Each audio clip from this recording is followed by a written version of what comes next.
Bueno, vamos con la segunda parte del acto, que es la presentación del volumen tercero de las obras completas en español, la edición crítica de Friedrich Nietzsche, en la editorial Tecnos,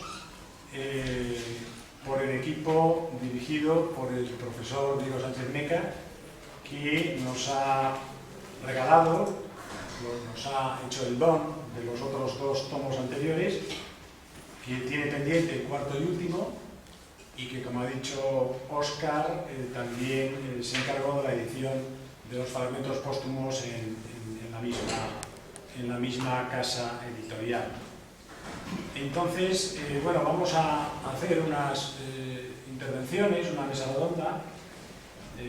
Empezaré hablando yo, luego Sergio Antoranz, que ya nos ha presentado Óscar, a continuación el editor Manuel González, y cerrará el turno de palabra inicial para luego las preguntas, comentarios, el propio Diego Sánchez Meca, para finalizar. Bueno, yo ante todo, claro, naturalmente felicitar a los editores, al editor de la editorial, al editor del director de la edición, a los traductores, al equipo que ha puesto en las librerías este volumen tercero, porque el resultado sin duda es magnífico y la labor que han hecho y que han venido haciendo es, como se suele decir, hercúlea, es verdaderamente tremenda.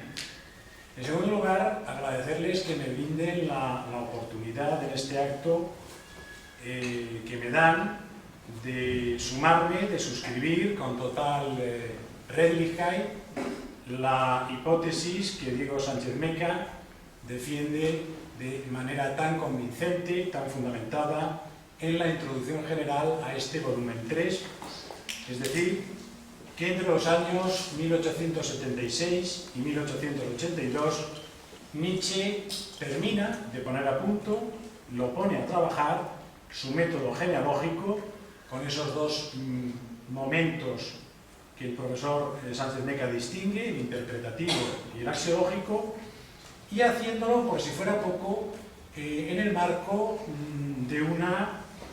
teórico de una, para utilizar la expresión del propio Sánchez Meca, fisiología trascendental, expresión que no me resisto a emplear aquí porque me parece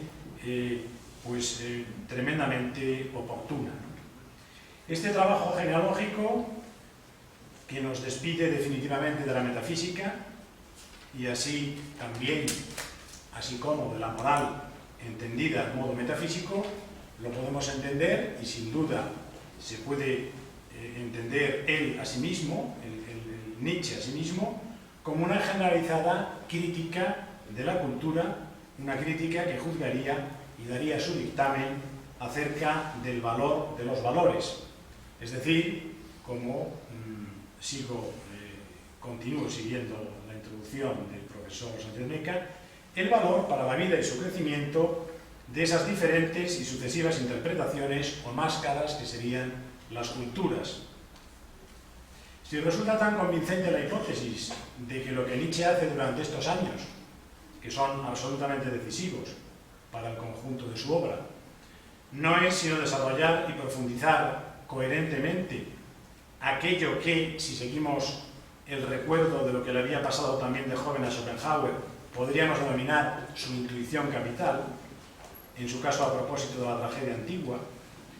Y si tenemos en cuenta, además, que lo esencial en su juventud habría sido el descubrimiento del auténtico significado, auténtico quizá entre comillas, del fenómeno dionisiaco, podríamos intentar hacer todavía más nítido el sentido del trabajo nietzscheano en estos tres grandes libros, que son Humano demasiado humano, Aurora y la ciencia jovial, la Gaia Ciencia o Ciencia Jovial, con la sugerencia de que se tratará entonces de separar la creencia o convicción verdaderamente dionisíaca,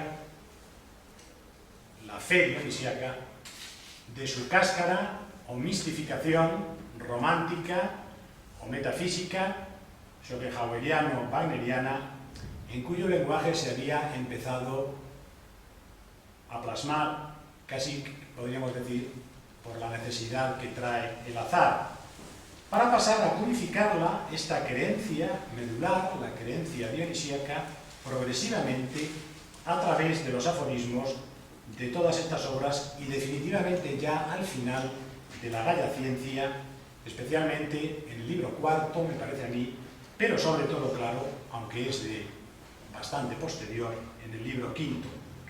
En definitiva, purificar esta creencia constitutiva del pensamiento nietzscheano, a mi juicio, a través de todo lo que significa e implica la expresión pesimismo dionisíaco, tal y como la emplea el aforismo 370 de esta última obra, de la Gaia Ciencia, en contraposición al pesimismo romántico. En ese pesimismo dionisíaco, que en sentido cabal no se podría definir, porque ya se sabe que Dionisos es imposible de fijar, el mismo Nietzsche terminaría viendo su aportación filosófica inalienable, su concepción más propia o constitutiva. Como señala el profesor Sánchez Meca, ya en el célebre pequeño escrito de 1874, sobre verdad y mentira en sentido extramoral, que daría testimonio de que el cambio de presentación es definitivo e irreversible. A partir de ese momento, Dionisos, el nombre Dionisos, pasará a simbolizar justamente el feliz hecho de que el baile de las interpretaciones sería para nosotros de todo punto irrebasable, incluyendo por supuesto en él el relativamente original y originario, entre comillas, texto del cuerpo y la pulsión, el homo natura, como hemos oído antes, como una interpretación más, pero la que sería propia de la fisiología trascendental. Un marco teórico que desde su relativa reflexividad dotaría de un cierto sentido unitario musical al baile de las máscaras, una especie de armonía, pero sobre todo de compás, de ritmo, el ritmo propio de lo que Nietzsche luego va a llamar, o creo que lo va a llamar ya en el libro quinto, si mal no recuerdo, la música de la vida. El espíritu libre preparará el advenimiento del filósofo del futuro, con su esfuerzo de soltarse, desasirse, como buen europeo, de ese conjunto de prejuicios morales que nos asfixian y que reciben el nombre de Europa. Con su odio al amor, dice Nietzsche, que hasta el momento le sujetaba a Europa, el espíritu libre oficiará a renglón seguido de topo, que se pone a excavar el fundamento mismo del mundo europeo, la moral, la metafísica, un mundo que muy lógicamente se acabará viniendo abajo desde la muerte de Dios propiamente dicha hasta el paso por los 200 años pronosticados, hasta la consumación del nihilismo ya sin sombras, el punto y final de la filosofía de la identidad, o sea, el mayor de los acontecimientos recientes, como dice Nietzsche al comienzo del libro quinto de la Gaia Ciencia, es decir, el acabamiento de la unidad, entendida como autoidentidad, o bien la muerte del uno, eterno, nos lanzarán finalmente al mar abierto en esos frágiles barcos, que son también los barcos de Dionisos, Dios que se muestra ahora también, o sobre todo, como pasión desmesurada de conocimiento. Recordemos que el 30 de julio del año 81, Nietzsche le escribía a Franz Overbeck, diciéndole, entre otras cosas, que la tendencia global de Spinoza es la misma que la mía, hacer del conocimiento el afecto más poderoso. O sea que a la justificación meramente estética de la existencia se le añade en estos momentos, pero solo para acabar de matizarla, para complementarla en ese abrazo del arte y de la ciencia, y esa mayor aproximación al ipsísimum que dice Nietzsche, a lo más propio suyo, ¿no?, en el sentido impersonal, al ipsísimum nietzscheano, que tal vez supondría la justificación de la existencia como aventura del conocimiento. probarse todas las máscaras, vivirse en otras almas, reconocerse, dice, en el santo, el guerrero, el artista de otras épocas, pero desde la experiencia más propia. Eso es lo difícil, la experiencia más propia de cada cual. El cognoscente como actor supremo, el actor verdadero, en el sentido que constituye Odiseo y no Wagner. Y Dioniso es esencialmente el dios del teatro, aunque esta vez, al final ya de la Gaia Ciencia, tan proclive a la tragedia como a la parodia. Viviendo la vida como un experimento, haciendo de ella una aventura cognoscitiva, lo que quiere decir una aventura teatral, es decir, invadiendo desde lo propio los recintos llanos sagrados de las máscaras ajenas, podremos vivir siempre con una sonrisa en los labios. Podremos entonces no ya soportarlo todo, incluso lo más doloroso, sino aprobarlo, amarlo.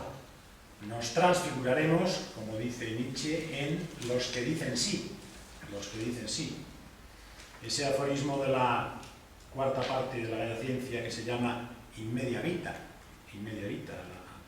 a la mitad de la vida, pensaba él. No, la vida no me ha decepcionado. Por el contrario, de año en año la encuentro más verdadera, más deseable, más misteriosa, desde aquel día en que descendió sobre mí el gran liberador, el pensamiento de que la vida podría ser un experimento del hombre del conocimiento y no un deber, no una fatalidad, no un engaño. Y el conocimiento mismo puede que para otros sea algo diferente, por ejemplo, un lecho, el camino hacia un lecho, un entretenimiento, una actividad de ocio. Para mí es un mundo de peligros y victorias en el que los sentimientos heroicos también tienen sus sitios para danzar y luchar. La vida, un medio del conocimiento. Con este principio en el corazón, no solo se puede vivir valerosamente, sino incluso vivir alegremente y reír alegremente. ¿Y quién sabría reír y vivir bien si previamente no hubiera salido de guerra y victoria? Hasta aquí la cita. En fin, para terminar, en estos libros se pone a punto la fe dionisíaca, se hace nítida la fe dionisíaca, que representa lo más propiamente nietzscheano, su ipsísimo, y que no sería sino el amor fati. Y su trabajo del 76 al 82 tendría ese sentido de encontrarse a sí mismo, o lo que es igual, el de perfilar los contornos de esta fe, que sería la suya, porque lo suyo no es la increencia, o la creencia en la increencia. Esto nos lo dice en la Gaia Ciencia también. Eso es cosa de los anarquistas, dice Nietzsche. Y esta creencia dionisíaca no tiene nada que ver con Schopenhauer ni con Wagner, ni en general con la Europa de la moral y de la metafísica. Y luego cuando aparece en 1882, al comienzo del libro cuarto de la Gaia Ciencia, Nietzsche escribe para el nuevo año: aún vivo, aún pienso, tengo que vivir aún, porque aún tengo que pensar. Sum ergo cogito, cogito ergo sum. El día de hoy todo el mundo se permite expresar su deseo y su pensamiento más querido. Pues yo también quiero decir lo que hoy me he deseado a mí mismo. ¿Y qué pensamiento fue el primero en pasar este año con mi corazón? ¿Qué pensamiento debe ser para mí el fundamento, la garantía, el dulzor de toda la vida venidera? Quiero aprender cada vez más a ver lo necesario en las cosas como lo bello. Me convertiré así en uno de los que hacen las cosas bellas. Amor fati, sea este desde ahora mi amor. No quiero emprender guerra alguna contra lo feo. No quiero acusar, no quiero ni siquiera acusar a los acusadores. Que mirar hacia otro lado sea mi única negación. Y en resumen y en total, quiero ser alguna vez solo alguien que dice sí.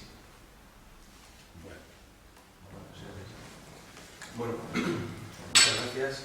Y yo quería, en primer lugar, compadecer como heredero, porque tuve la suerte de terminar más o menos, estaba terminando la carrera de filosofía, el interés de Nietzsche venía antes, pero de repente se me abrió un gran espectro, que fue gracias a la publicación de los fragmentos póstumos, y yo creo que la tarea del profesor Sánchez Meca, gracias a la publicación, a la función material de Editorial Tecnos, nos han dado un abanico de textos inéditos en España, como puede ser también los escritos filológicos de las obras completas del volumen anterior, el volumen 2. Y claro, de repente llegué yo en el momento preciso, tuve la suerte de llegar al momento preciso para poder aprovechar esa herencia que nos ha dejado a toda la sociedad española, de colocar a Nietzsche en un lugar que se merecía, que era el lugar de la academia, porque la primera apropiación de Nietzsche, si bien fue en el franquismo a través de Sabater, de Trías, era una incorporación que era más bien literaria, era ensayística, pero claro, aún eso no se había introducido dentro de lo que se podía llamar la universidad, ¿no? Yo cuando estaba en el instituto, en bachillerato, aún se seguía teniendo la visión de que Nietzsche era nazi, algo que es incomprensible, por una cuestión cronológica, pero también que Nietzsche estaba loco, ¿no? Entonces, a mí un montón de profesores de filosofía, profesores, incluso catedráticos, decían que Nietzsche era un bárbaro, Entonces, yo creo que la labor que ha aprendido Sánchez Meca, junto pues, a Manuel Barrios, a un montón de profesores, Asquiunza, Bernal, Linares, Gerbós, todos estos profesores lo que han hecho en la tarea de la sede, y gracias a la publicación de Tecno, de los fragmentos póstumos y de estas obras completas, ha sido, desde mi punto de vista como doctorando en Nietzsche, poder acceder a una cantidad de textos y de aparato crítico que ha dejado un gran abanico situando a Nietzsche en el lugar que la academia, al menos en España, nunca le había depositado. Entonces, en primer lugar, quería empezar dando este agradecimiento por el trabajo, y ya digo que he llegado en el momento de poder subirme a la cresta de Nietzsche mismo en España. Independientemente de, claro, de todos los libros que se han ido publicando, que también hay un material muy vasto. Y bueno, me gustaría simplemente hacer un breve fogonazo, una pincelada de lo que podemos encontrar en este volumen, que he estado trabajándole en el último mes. En realidad, los textos de Humano, demasiado humano, Aurora y la Bella Ciencia, los he estado trabajando durante estos últimos 3 años, y son los textos que más me interesan. Más me interesan porque, agarrándome a lo que puedo, ¿no? los fragmentos póstumos, la novedad, siempre cuando leemos todos los comentaristas de Nietzsche, estas 3 obras son 3 obras incómodas. Son 3 obras que se ha llamado el periodo de transición, el Nietzsche ilustrado. Y claro, son incómodas ¿por qué? Porque es un Nietzsche, o al menos así la mayoría de los comentaristas lo han visto, como un Nietzsche que no cuadra con el Nietzsche anterior, con el Nietzsche que viene en las intempestivas y con el Nietzsche que se invocará de Zaratustra. Sin embargo, claro, a lo largo de la introducción que realiza el profesor Sánchez Meca, una introducción que es esencial para entender el viraje del rumbo que va a dar Nietzsche en estos años. Y a lo largo de toda la introducción, el profesor Sánchez Meca sitúa perfectamente ese viraje que, como él señala, es esencial para comprender lo que vendrá después, pero también ponerlo en relación a lo anterior. Sin embargo, eso nunca en España y en el mundo académico en general, no se haya profundizado en esas obras. A mí lo que me interesa principalmente, y lo que veo y la tesis que mantengo, es que encontramos un Nietzsche estratégico. Un Nietzsche que se separa de lo que venía anteriormente, se separa, en primer lugar, del estadio estético en el que comenzó. Se separa de la filología y se separa de la historia, la segunda intempestiva. Y la extraña alianza que hace Nietzsche en estos años, y que podemos encontrar en estas obras, es una alianza insospechada, que es la alianza que he defendido aquí varias veces, la alianza con la ciencia. ¿Por qué Nietzsche, en un fragmento póstumo del 1876, Nietzsche escribe algo que deja perplejo y que es muy incómodo para poder entenderle? Y es: debo incorporar en mí todo el positivismo. Eso escribe en 76. Cuando está elaborando Humano demasiado humano. Publica en el 78 Humano demasiado humano, posteriormente en el 81-82 Aurora, en el 84 vendrá La ciencia jovial, y después otro giro que dará, que es el que lo enfoca hacia Zaratustra, que es el del 84, final 84-86, cuando empieza a reelaborar los prólogos, y el libro quinto de la Bella Ciencia. Es muy importante, y tampoco quizá nunca se la toma en serio por lo difícil que es leer a Nietzsche, en el sentido de que es difícil porque hay que tener cerca sus interlocutores. ¿Con quién está dialogando Nietzsche? Y Nietzsche guarda esas cartas, guarda esas armas.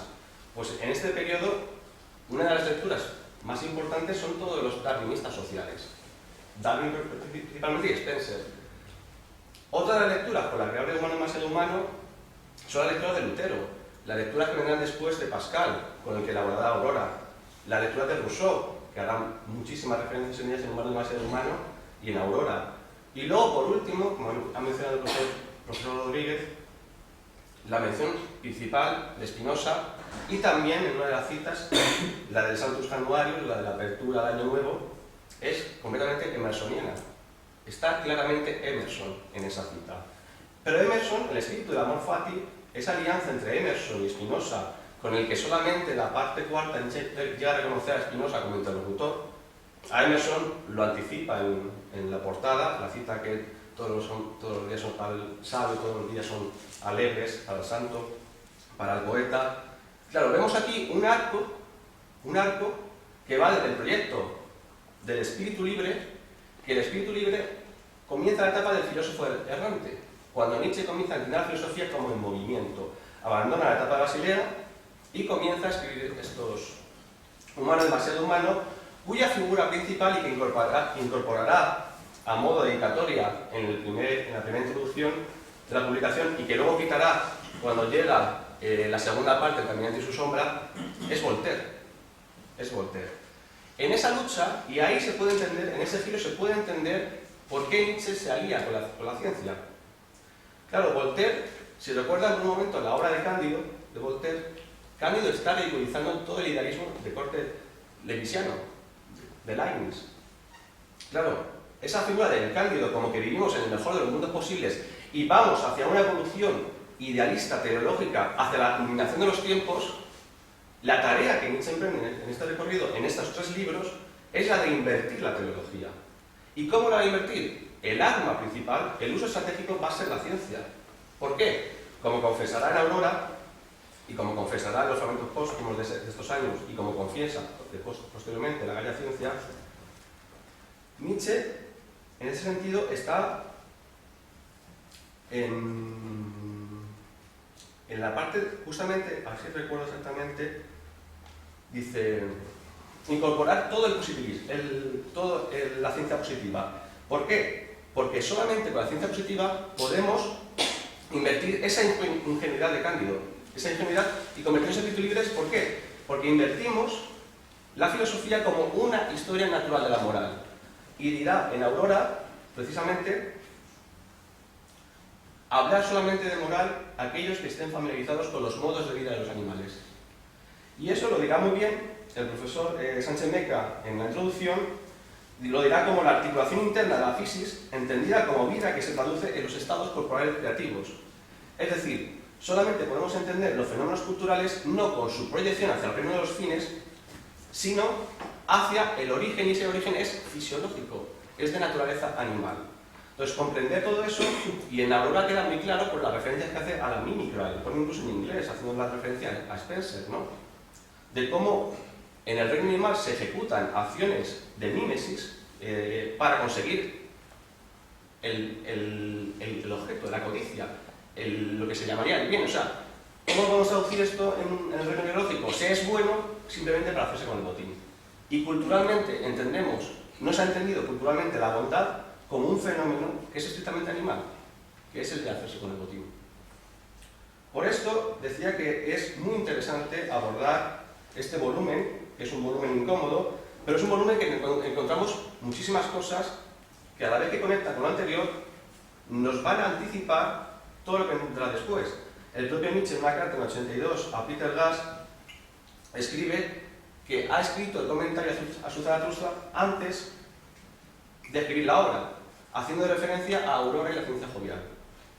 En la Gaia Ciencia aparece justamente el Incipit Tragoedia, el comienzo de la tragedia, y es cuando aparece la figura de Zaratustra. Por supuesto, también aparecen cosas muy interesantes, como es en la Aurora aquello que llama sentimiento de poder, asociado concretamente a los estados animales, comparando los valores que nosotros articulamos hoy en día en base a un reino de la finalidad con relaciones del mundo animal. Otra de las cosas muy interesantes que podemos ver aquí es la primera tentativa de una transvaloración. Nietzsche en ningún momento en estas obras utiliza el término transvaloración, pero lo que sí está diciendo continuamente, que repite en Aurora y en la Gaia Ciencia, es tenemos que volver a medir lo real. Tenemos que darle una nueva medida.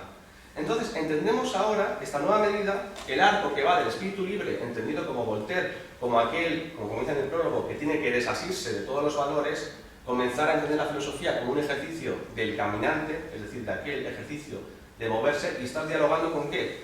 Con la tradición, que sería de alguna forma la sombra. El caminante y su sombra es andar, incorporar, ir moviéndome hacia un destino en el que debo abrazarlo, porque como ha dicho el profesor Rodríguez, tengo que ver el amor a la necesidad de las cosas. Pero es que ese amor a la necesidad pasa por este periodo en el cual ya no será suficiente la filología, la historia, sino que se deben ver los fenómenos culturales bajo la óptica de la ciencia, entendida como un darwinismo social, como ejercicio de supervivencia donde los valores, más allá de la teleología de corte kantiano, por cierto que aparecerá en los prólogos también referencias a Kant. La crítica de Kant es que no llegó a realizar la crítica auténtica porque no se cuestionó el valor del propio valor, es decir, su origen genealógico. Y aquí vemos la segunda tentativa. Aparte de uno volver a medir todo lo real, no entendido de acuerdo a una teleología, sino entendido al proceso por el cual, en un contexto, como decía Vanessa Len esta mañana en la filosofía vegetal, en un entorno donde solamente puede crecer un determinado tipo de plantas. Y ese ejercicio de la ética como un instrumento de supervivencia es lo que los filósofos, en cierto modo, han olvidado. Han olvidado que todo lo que viene, en cierto modo, desde un valor, tiene una prevalencia, tiene un instinto, tiene una pulsión que está asociada a nuestra estricta animalidad.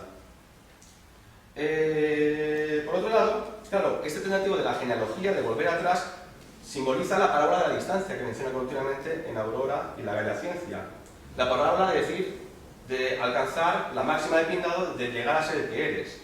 Entonces vemos por un lado que si en Humano demasiado humano pretendía desarrollar un espíritu libre, se da cuenta a lo largo de Humano demasiado humano que la única forma de desarrollar ese espíritu libre es elaborar una crítica que sea capaz de enfrentarse al idealismo. Y por supuesto, el arte no va a ser esa herramienta. Posteriormente llegará Zaratustra y llegará otra vez de nuevo, sobre todo en la tercera parte de la geografía de la moral, una nueva asociación con el arte. Pero en esta época Nietzsche de alguna forma se emancipa de esta figura estética que conservó en el principio, pero por la estrategia de deshacer el mal que había generado el idealismo, un exceso de idealismo. También, en ese sentido, lo ha mencionado antes la profesora Vanessa Len, el aforismo viva la física. En ese aforismo, ya lo comenté una vez, llega a decir Nietzsche, viva la física, tenemos que ser físicos si queremos ser creadores. La condición de posibilidad de ser creador es justamente haber aplicado la posibilidad de una crítica científica capaz de desvelar que todos nuestros fenómenos culturales tienen una raigambre instintiva. Es decir, todo lo que se ha entendido en filosofía en realidad ha estado asociado a valores morales que se han ejecutado sobre el cuerpo. Y eso es muy interesante, y también lo mencionará Sánchez Meca en la introducción, en cómo Nietzsche en esta época intenta llevar la generación de los valores hasta la culminación, pero no en el mejor de los mundos posibles, sino hacia la contradicción absoluta, demostrando que realmente lo bueno y lo malo no están separados. Podemos ver el ejemplo está continuamente elaborando nuevas tablas de valores, donde el elemento tiene que ser, como dije la otra vez, un elemento bifronte, un rostro jánico, en el sentido de que no se puede deshacer lo bueno de lo malo, sino que está íntimamente conectado. Nietzsche llega en uno de los aforismos de la Bella Ciencia, llega a decir que le preguntemos al hombre famoso, al hombre bueno, cómo ha llegado a lograr lo que ha conseguido, es decir, cómo ha llegado a ser el que es. Y dirá, seguramente que en ello no haya nada de bondad. Esa intención de llevar los valores hasta la contradicción, Nietzsche lo resume en un aforismo de Aurora que se llama la crueldad refinada. Y aquí empieza el impulso de Nietzsche de la fisiología hacia el cuerpo. Es decir, para que la moral pueda triunfar, y la notará en un fragmento póstumo, recordemos cómo a un niño se enseñan los valores, y es mediante la agresión física. El padre azota, el padre castiga, el padre reprime, y así un niño consigue comportarse como un niño bueno.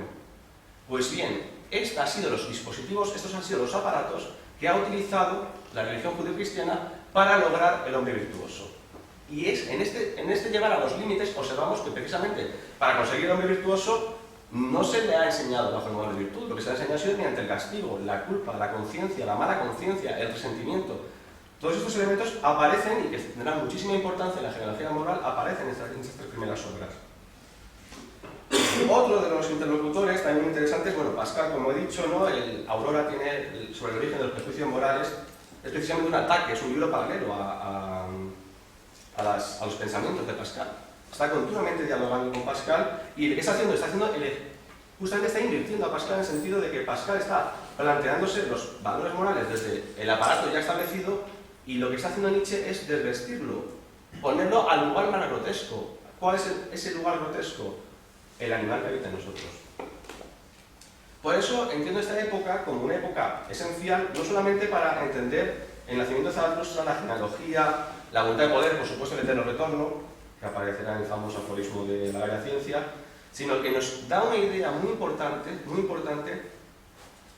de la tentativa de la transvaloración en un sentido científico, que en cierto modo abandonará y que se apreciará, por supuesto, en Zaratustra, en el apartado de la ciencia y en el libro quinto de la Gaia Ciencia, y la crítica radical que hace en el libro tercero de la genealogía de la moral a la ciencia, que critica los mismos valores que la teleología, el ascetismo, etc.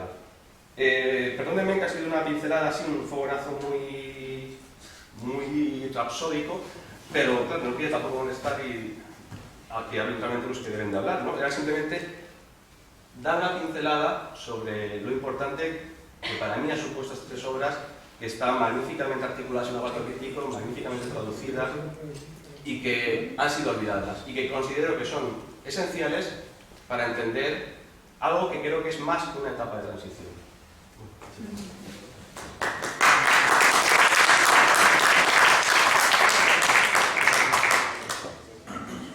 Bueno, pues me parece que me toca a mí.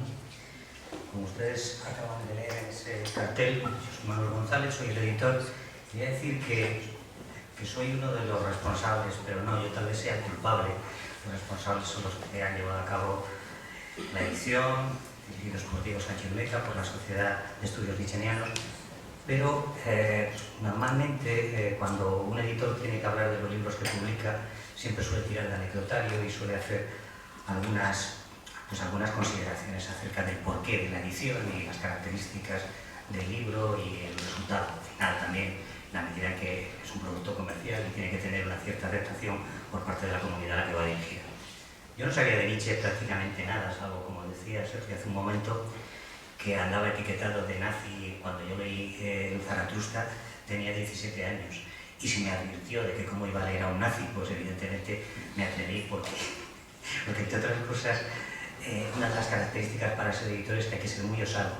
Entonces, yo con la misma osadía que con 17 años leí Zaratustra y no entendí prácticamente nada hasta que no tuve 34 o 35, me volví a leerlo y entendí algo.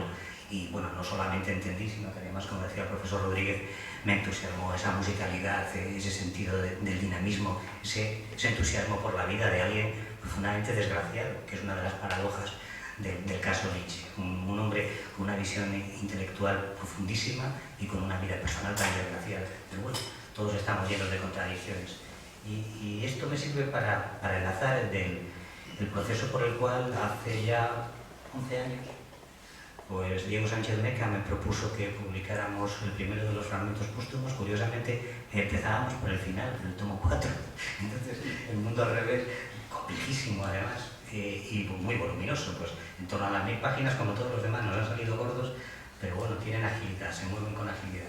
Hasta el punto de que esa edición de 2004, pues con todas las precauciones que la osadía necesita, porque una cosa es ser osado y otra es loco, yo le advertí que si no tenía éxito, yo no tenía ni idea de que existía una comunidad nietzscheana medianamente organizada, articulada precisamente en el entusiasmo por Nietzsche y en la divulgación. Afortunadamente, estamos en un edificio donde los 85 millones de germanohablantes son más que consumidores de libros y capaces de producir y editar infinidad de títulos. Sin embargo, España, con una comunidad España, el español, con una comunidad de hispanohablantes de más de, en este momento, cerca de 500 millones, pues no tiene precisamente la misma difusión y la misma capacidad que la lengua alemana a la hora de divulgar, más que nada, una obra de un filósofo alemán. A pesar de todo, Diego me convenció con todas las precauciones que yo pude poner y nos lanzamos a aquella publicación de los póstumos. Si no hubiera sido por América, evidentemente, ahora no estaríamos a punto de culminar este trabajo de estos 11 años de 7 libros, y el octavo está en puertas para que en la primavera o incluso en los primeros meses de 2016 el tomo 4 de las obras de madurez, de la madurez final, se pongan en marcha. No hubiera sido posible. Eso ha sido algo que América nos ha ayudado. El hecho de que al otro lado del mar exista tanto o más interés por Nietzsche que en España, pues ha permitido que podamos hablar ya de varias segundas ediciones en cada uno de los volúmenes que hemos publicado. Aclaraba Diego Sánchez Meca, la profesora Lent, que la interpretación acerca de lo que decía Nietzsche, de que los poetas mienten demasiado, los editores nos quejamos demasiado también. Nos quejamos demasiado y sin embargo esta es una historia de éxito, con otra paradoja. Yo debería entonar la pena, la desgracia de tener que publicar en un país como este, donde la comunidad lectora se reduce cada vez más, pero lo cierto es que este ha sido un éxito editorial. No demasiado, no demasiado. Hemos sido capaces de publicar, hemos sido capaces de recuperar la inversión, porque el coste de los libros, siendo tan voluminosos y con unas tiradas que lógicamente tienen que intentar cubrir la mayor parte de puntos de venta y la distribución en internacional, pues exigía un esfuerzo, y ese esfuerzo en una compañía como la mía, que lógicamente no interfiere en lo que publicamos, más allá de que si alguna cosa genera alguna polémica, pues evidentemente tienes que responder, pero de lo que respondes es el resultado económico. Y lo cierto es que después de estos 11 años, cada vez que alguien se me pregunta cuándo va a salir el siguiente tomo de Nietzsche, es a través de una operación matemática de cuánto vamos a vender siguiendo la pauta de los tomos anteriores. Así que ha sido una historia de éxito modesta o aceptable, y eso nos ha permitido pues poner a disposición la primera vez que existía una obra completa de Nietzsche, la obra completa tanto en póstumos. Lo único que nos ha quedado fuera ha sido el epistolario, pero bueno, eso tiene arreglo porque está publicado en otra editorial que no voy a decir cuál es. Entonces, indaguen, métanse en internet y lo descubrirán. La cuestión está en que esa editorial hubiera querido tener estos libros, pero la osadía del editor, la ignorancia del editor, ha permitido que esté. Y el trabajo de los preparadores, de los profesores que han trabajado junto a Diego. Tengo algunas anécdotas, como que recibimos a poco de publicar el tomo 4, el primero de los póstumos, recibimos una carta incendiaria de la editorial propietaria de los derechos en italiano, la primera que tradujo el texto de Colli Montinari, ¿no? Y nos acusaban de plagio, nada menos y nada más, de plagio, y decían que iban a emprender acciones legales. Bueno, yo la verdad es que siempre he tenido una gran confianza en Diego, pero me alarmé mucho. Así que le llamé y le dije, ¿has visto esta carta? ¿Has visto lo que dice la editora italiana? Que hemos plagiado. Y entonces Diego me explicó todo lo que por pudor no me había querido explicar del trabajo que ellos habían realizado en Alemania. Me explicó toda la consecuencia de que Colli Montinari tuvieran un acceso privilegiado a los archivos Nietzsche en la República Democrática Alemana. Supongo que para todos los conocedores de cómo estaba conservado ese archivo y las vicisitudes que pasó, pues no descubro nada, que era prácticamente un tesoro reservado a muy pocos especialistas. Ellos tuvieron esa fortuna, esas puertas abiertas, pero después pues éramos prácticamente de los primeros equipos que abordaban la publicación en una lengua distinta al italiano, ahora en francés también, ¿no? Sí, pero no entera. Pero no entera. Y bueno, por ejemplo, los japoneses no han podido. No han podido, ¿no? O sea que tenemos músculo para competir con potencias editoriales económicas muy superiores. Pues nada más, yo no les voy a aburrir con más disertaciones. Lo que sí, estoy muy satisfecho de que haya gente joven, que haya gente aquí interesada en la obra de un filósofo que en muchos aspectos sigue siendo un gran desconocido, que decía Sergio, es verdad. O sea, estamos aún pasadas generaciones y sigue siendo un enigma lleno de tópicos y de tonterías académicas o no, pero de tonterías al fin y al cabo con adjetivos o adverbios que se le puedan colocar. Y lo cierto es que en este sentido yo creo que tenemos que confiar en que a pesar del tsunami que nos está arrastrando a los editores, ya empiezo con las quejas, pues tarde o temprano la capacidad que tengan los lectores del futuro para poder seguir accediendo a los clásicos nos permita a los osados que vendrán detrás de mí, porque siempre habrá gente con capacidad para arriesgarse, seguir publicando libros. Nada más y muchas gracias por la asistencia.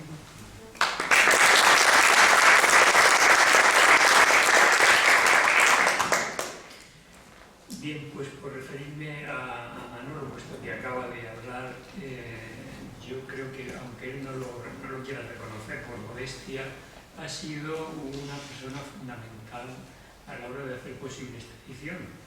Él, no sé si recordará, pero la primera vez que yo hablé con él, nos habíamos reunido el equipo cuando decidimos hacer los póstumos y me encargaron que fuese yo quien fuese a vender el producto a un director de una editorial prestigiosa como era Tecnos. Y el producto era el siguiente: mire, nosotros queremos que ustedes publiquen 4 grandes volúmenes de una serie de pensamientos desorganizados que no tienen capítulos, que no tienen títulos, que no tienen orden, no tienen índice y que no tienen tampoco un tema unitario, es decir, que es una especie de cosa ahí, pero sin embargo, si ustedes confían en nosotros, esto va a ser un éxito, van a vender muchos libros y claro, lo que yo me temía es que este señor me echara de su despacho y me dijera, vaya usted a gastar bromas a otro sitio. Que seguro. La estrategia de empezar por el 4.º volumen es porque si empezamos por el primero, pues probablemente no se habría captado el interés que tenían los fragmentos póstumos. El hecho de que empezáramos ya con los póstumos, empezamos con los póstumos porque si empezamos con las obras, los póstumos no los hacemos. De eso yo estaba seguro.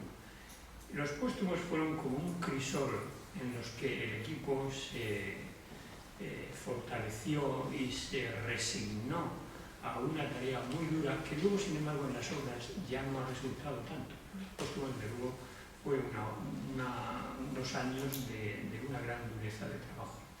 La carta incendiaria la mandó la directora de Adelphi porque no había visto nuestra edición, no la había visto. Y ella pensó que nosotros habíamos cogido la edición Colmontinal, la que tenía los derechos entre la Goethe y la Adelphi, y la habíamos traducido al español. Yo me había informado legalmente primero muy bien y la cuestión legal era que nosotros podíamos disponer del texto de Nietzsche y no del aparato crítico, ni de las introducciones, ni del trabajo editorial que habían hecho por el Continario. Claro, evidentemente el texto de Nietzsche ya no tiene derechos, puesto que es un texto que quedó libre de derechos a los 70 años de la muerte, y por lo tanto nosotros no habíamos hecho uso ni del aparato crítico ni de las introducciones, y mucho menos habíamos copiado el trabajo editorial de estos escritores. Por tanto, no tuvo ninguna razón y eso quedó en... Tengo que decir que ella se disculpó cuando le mandamos el libro. Claro, se disculpó. Claro, porque no tenía fundamento ninguno. Pues se podía haber callado y haber pedido un ejemplar antes de acusar. Haberla visto antes. Ella vio que había una edición Nietzsche completa en español y sin pararse a ver lo que se había incorporado o no, pues hizo esa salida de tono que luego efectivamente no tuvo. Esto empalma un poco con lo que quiero decir, pero antes de entrar a explicar algo,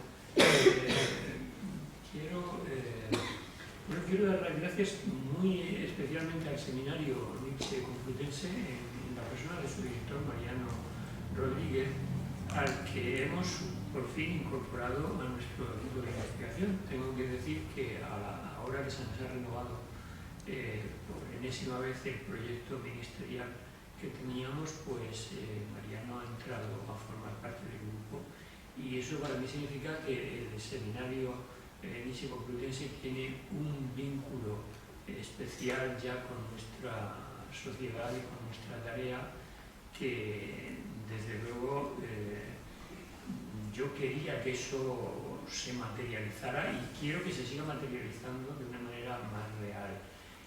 Sobre todo porque me ha gustado mucho lo que ha dicho Sergio respecto a que él se considera un heredero del trabajo que nosotros hemos hecho y un beneficiario, aunque haya empleado esa palabra. Bueno, nosotros hemos hecho un trabajo, pues probablemente porque es un trabajo vocacional, el trabajo de un universitario que, aparte de enseñar, quiere investigar y tiene una línea de investigación y quiere que esa línea se concrete en unos resultados buenos y satisfactorios, pues eso es lo que ha impulsado desde hace 14 años el trabajo que nosotros estamos realizando. La edición que hemos hecho tenía dos objetivos, tenía muchos, pero por citar un par de ellos. El primero era presentar una edición que estuviera en lo posible liberada de las hipotecas ideológicas que habían pesado sobre las importantes ediciones anteriores que se habían hecho, sobre todo en Alemania. La primera, es decir, todo el conjunto de las primeras ediciones, que fue Elisabeth Foster Mitchell quien las administró, empezando por la del Archivo, después por la Krenner, la Musarion, todas estas ediciones que repetían en realidad el trabajo originario que se hizo, no eran ediciones asépticas, no eran ediciones neutrales, inspiradas por el deseo de presentar los textos de Nietzsche de una manera radical, es decir, fiel al texto. No era esa su voluntad, había condicionantes ideológicos que hicieron muy ambiguas esas ediciones.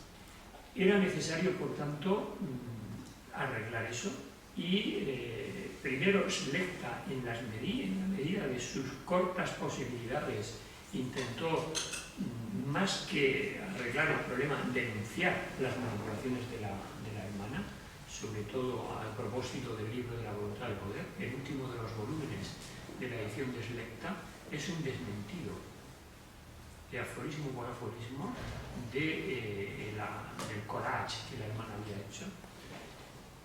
Esa respuesta, por tanto, no era suficiente, y Coll y Montinari, a partir de los años 65 que empezaron a publicar, se propusieron hacer una edición nueva que hiciera realmente presente el texto de Nietzsche sin las hipotecas de las ediciones anteriores. Lo que sucedió, y luego Coll y Montinari hicieron una labor fantástica, maravillosa, muy valiosa, porque la primera opción que cogieron fue editar todo lo que Nietzsche había escrito para que los textos estuvieran ahí. Lo que pasa es que tanto en el trabajo de edición como en el trabajo del aparato crítico y de la presentación del texto, etc., pues ellos no pudieron evitar digamos, el contexto en el que hicieron la edición. Ellos pertenecían al Partido Comunista Italiano, tuvieron el acceso privilegiado al archivo de Weimar, porque entonces estaba la República Democrática Alemana y no permitían que entrara ningún profesor alemán de la República Federal, y entonces ellos entraron ahí. Claro, su condicionamiento ideológico, la época también, porque la polémica en ese momento era la desnazificación de Nietzsche, pues no es una edición completamente neutral. Tiene muchos valores, muchos méritos, pero es una edición que pretendía de alguna manera reivindicar a Nietzsche para el pensamiento de la izquierda, cual está muy bien. Mayo del 68, digamos, continuó de una manera inmediata y capitalizó esa nueva interpretación de Nietzsche asimilable a la defensa de los valores de la izquierda. Bueno, nosotros hemos intentado que nuestra edición, puesto que ya no estamos bajo ningún condicionamiento ideológico, sea una edición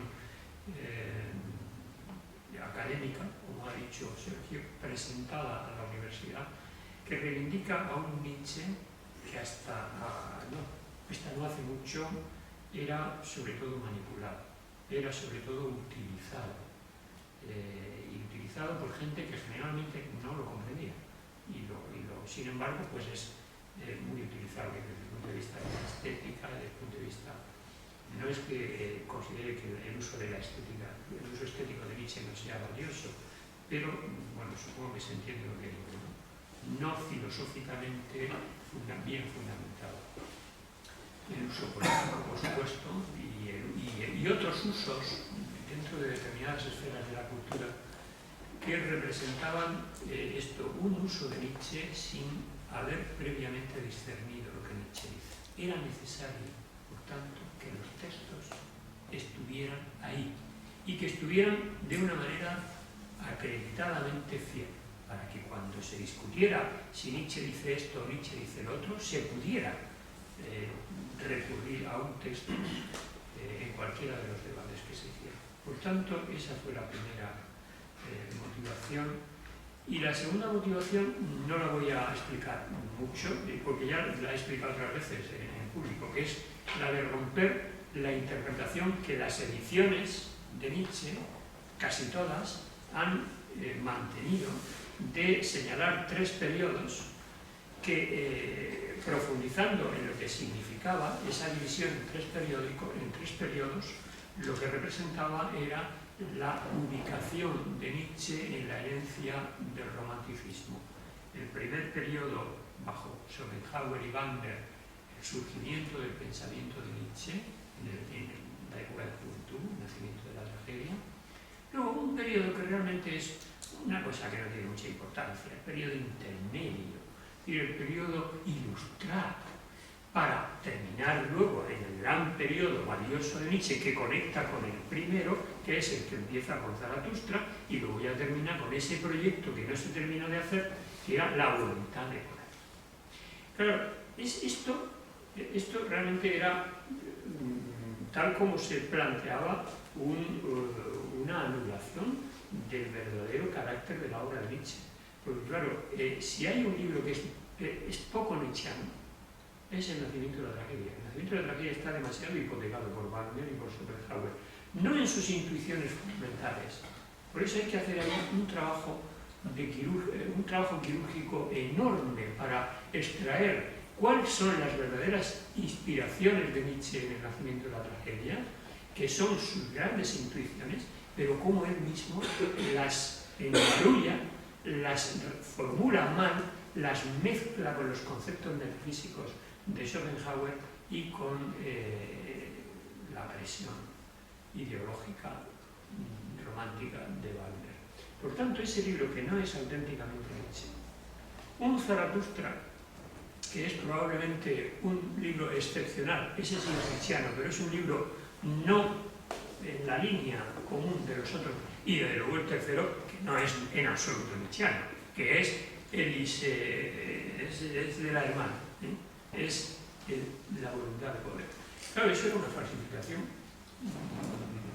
digamos, enmascarada de lo que verdaderamente Nietzsche quiso hacer. Había que hacer, por tanto, una reestructuración de la continuidad en términos de cuál es verdaderamente el mensaje y el hilo conductor, la guía conductora de Nietzsche. Nietzsche es un crítico de la cultura y empieza siendo un crítico de la cultura ya en El nacimiento de la tragedia, incluso mucho antes, en los textos que nosotros hemos publicado en el volumen 1, sobre todo en 3 grandes textos que no se deben perder de vista, el que viene sobre Demócrito.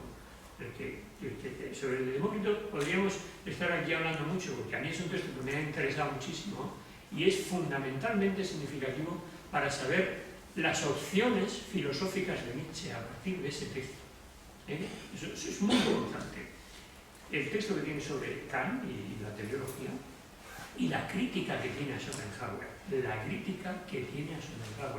Que son 3 textos que marcan, digamos, las opciones que Nietzsche va a continuar después en torno a lo que es la reflexión sobre el método filológico, la crítica filológica, y después a lo largo justo de este periodo. Por eso este periodo es tan importante.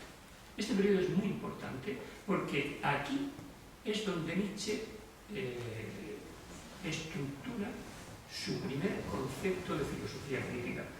Traía aquí unas notas y no me voy a resistir, aunque no las voy a leer, a pasar sobre ellas, porque creo que esto es importante. Yo creo que lo que aporta este libro, las 3 obras que incluyen en él, es la primera formulación que ya no va a abandonarse, recogiendo los indicios y, digamos, las semillas de lo puesto en los escritos de juventud, del concepto de filosofía crítica que luego Nietzsche va simplemente a potenciar y a desarrollar en los escritos de madurez. El concepto de filosofía crítica es en estas obras planteado con un objetivo prioritario e inicial. El objetivo prioritario al que se le asigna es librar al pensamiento de la influencia de la moral dogmática, que le impide ser un pensamiento libre, le impide al filósofo la libertad de espíritu necesaria para tratar las cuestiones filosóficas. Hay, por tanto, dos aspectos que son importantes en lo que expresa la temática de estas tres obras que incluye el volumen. Por eso es importante recuperar el valor de este periodo, porque hay una continuidad entre los escritos de juventud, este periodo que es la primera formulación madura de la filosofía de Nietzsche, y luego, digamos, el perfeccionamiento sobre la base planteada aquí de lo que son los grandes filosofemas nietzscheanos. O sea, hay, por tanto, esta continuidad. En estas tres obras se plantean las dos cuestiones básicas relativas a esa filosofía crítica propiamente nietzscheana: el objeto y el método. El objeto es el de una crítica de la cultura, y esa crítica de la cultura empieza ante todo por ser una crítica de la moral, porque la moral condiciona las demás esferas de la cultura.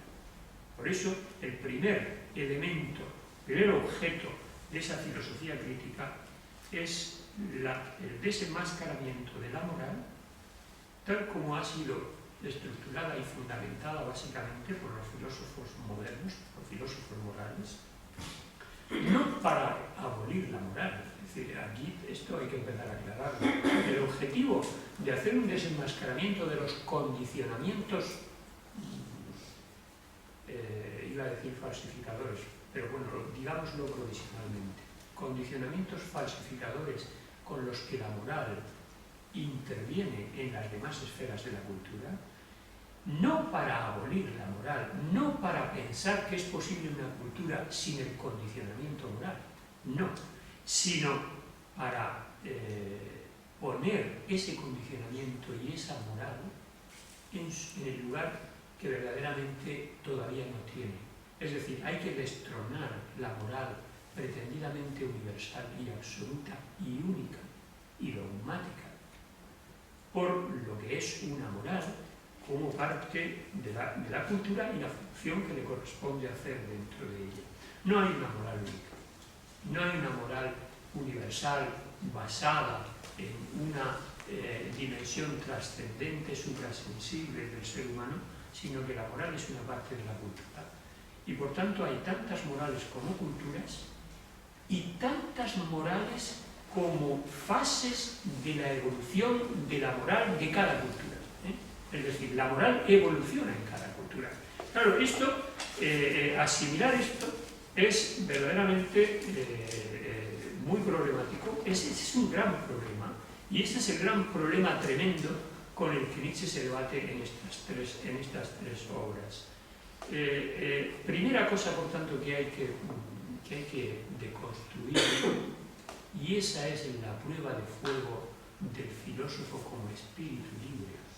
El filósofo se convierte, en la temática del espíritu libre, que es propia de este periodo, el filósofo se convierte en un espíritu libre cuando por fin comprende que la moral universal y absoluta y dogmática con la que se pretendían resolver los problemas de la sociedad, es decir, un filósofo como Kant, pensar en una sociedad sin moral debía de asustarle mucho. El filósofo se convierte en un espíritu libre cuando es capaz de admitir que la moral no es universal, que la moral está vinculada a las circunstancias históricas, y incluso de esa manera la moral cumple su función, sin necesidad de ser universal ni de utilizar el miedo y la coacción para implantarse. Esa es la esencia de lo que es el espíritu libre. O sea, alguien que comprende la moral sobre la base de su historicidad, Alguien, por tanto, que se ha librado, por eso es libre, se ha librado de postular la atemporalidad de la moral y por tanto, y este es el tercer elemento, el que se deja llevar por la pasión del conocimiento en lugar de por la necesidad de la fe. La pasión del conocimiento, el espíritu libre, la pasión del conocimiento es la característica del espíritu libre. ¿Por qué? Pues tiene una conexión con esta temática que estamos tratando. La pasión del conocimiento, y concretamente tal como Nietzsche la refleja en esas tres obras, es el afán de utilizar la ciencia como instrumento antimetafísico para echar abajo las pretensiones absolutas de la moral. La ciencia es el instrumento antimetafísico para desenmascarar la moral universal. Y eso es lo que vincula el que Nietzsche haga tantas lecturas científicas hasta el punto de haber dado pie a que se le considere un filósofo. Esto que decía Sergio, Nietzsche necesita incorporar todo el positivismo, necesita incorporar todo el saber positivo, pero porque el saber científico positivo, por su sobriedad, por su disciplina, es refractario a la metafísica, al invento de los trasmundos, a la imaginación del infinito y del absoluto. Es decir, la disciplina del conocimiento positivo y por tanto antimetafísico, esa pasión por la integridad del conocimiento es lo que verdaderamente va a servir al filósofo para convertirse en un espíritu libre y llevar a cabo la empresa de liberar al conocimiento del influjo del amor. Esto es lo que hace Nietzsche cuando utiliza la palabra del filósofo como caminante, el caminante que busca, que explora. El caminante y su sombra es el título de la parte de Manuel Masierma del segundo capítulo, de la segunda parte. Porque este caminante, que está animado por la pasión del conocimiento, se deja guiar. La guía que le lleva en su búsqueda es la ciencia. La ciencia es la guía que encauza la pasión del conocimiento a la búsqueda de los condicionamientos desenmascaradores de la moral. Recuerden ustedes, cuando lean esta obra, que las ciencias, sobre todo históricas y antropológicas, no solamente la psicología, la física, la geología, todo eso que Nietzsche estudia, pero básicamente la historia antigua, la prehistoria, la antropología cultural, que ya en su época estaba muy adelantada, la teoría de la evolución, Spencer, es decir, la sociología, todas estas ciencias dan una visión empirista, positivista, de lo que es el comportamiento humano y social, no metafísica de la moral como presencia en el mundo sensible del mundo suprasensible. Por lo tanto, entre humano, demasiado humano, y la gaya ciencia, hay un uso de la ciencia como instrumento para llevar a efecto la crítica de la moral. Y esto también luego se convierte en una crítica de la ciencia misma, porque aunque la ciencia sirve como instrumento para, de esta manera, por su sobriedad antimetafísica, para desenmascarar las pretensiones metafísicas de la moral, ella también está condicionada por el concepto moral de la verdad. Y también hay que hacer una crítica de la ciencia, y hay que hacer una crítica del arte, y hay que hacer una crítica de la política, y hay que hacer una crítica de la técnica, etc. Es decir, hay que hacer una crítica en general de la cultura. Realmente, ese concepto de la filosofía como crítica de la cultura, empezando por el descondicionamiento de la moral que termina, digamos, redirigiendo las pretensiones de cada una de esas esferas de la cultura, ese es el objetivo de la filosofía crítica de Nietzsche. La segunda parte, la que tiene que ver con el método, no me voy a extender nada en ella, es una parte técnica. Es decir, ¿cómo puede Nietzsche desenmascarar la moral repito, no para dejar el mundo sin moral, sino para hacer una transvaloración. Esto ya es la temática posterior. La transvaloración implica, primero, abolir los valores pretendidamente absolutos. Es decir, implica, como dice la Bella Ciencia en sus parágrafos finales, implica la muerte de Dios. La muerte de Dios. Echar abajo el fundamento del mundo suprasensible, no porque Nietzsche lo eche abajo, sino porque constata y certifica que el mundo suprasensible se ha venido abajo ya, y de lo que se trata es de extraer las consecuencias de eso. Es decir, se trata de que no hay valores absolutos, y se trata, sin embargo, de hacer una transvaloración, es decir, tiene que haber valores, aunque no sean absolutos. Pero claro, ¿dónde se van a fundamentar esos nuevos valores? Él ya tenía un trabajo hecho muy importante en estas 3 obras para contestar a esa pregunta. Se tienen que fundamentar en la vida. Se tienen que fundamentar, pero no en la vida, como en un concepto otra vez metafísico y genérico y abstracto. La vida no es un concepto metafísico, la vida es el cuerpo. Nosotros tenemos una experiencia de la vida, una experiencia, no una idea metafísica, una experiencia de la vida, porque somos cuerpo. Y el cuerpo, en el cuerpo está el origen de los valores, en la pulsionalidad del cuerpo y en su relación con la manera en que la pulsión produce una representación. Ahí está Schopenhauer. Eso es lo que Nietzsche coge de Schopenhauer. La pulsión produce representaciones y produce valores. Ese mecanismo es lo que empieza a articularse en el método genealógico. La genealogía es referir la verdad o falsedad, la bondad o la maldad de una interpretación, un valor, al estrato pulsional, al origen pulsional de donde han surgido. ¿Para qué? Para juzgarlo a continuación respecto a si esa interpretación y ese valor favorecen la vida, porque la potencian, porque le llevan a un esplendor y a una felicidad y a un elemento positivo, es decir, a una maximización de la vida, o bien la tienen, la disminuyen, la alienan y la amortiguan.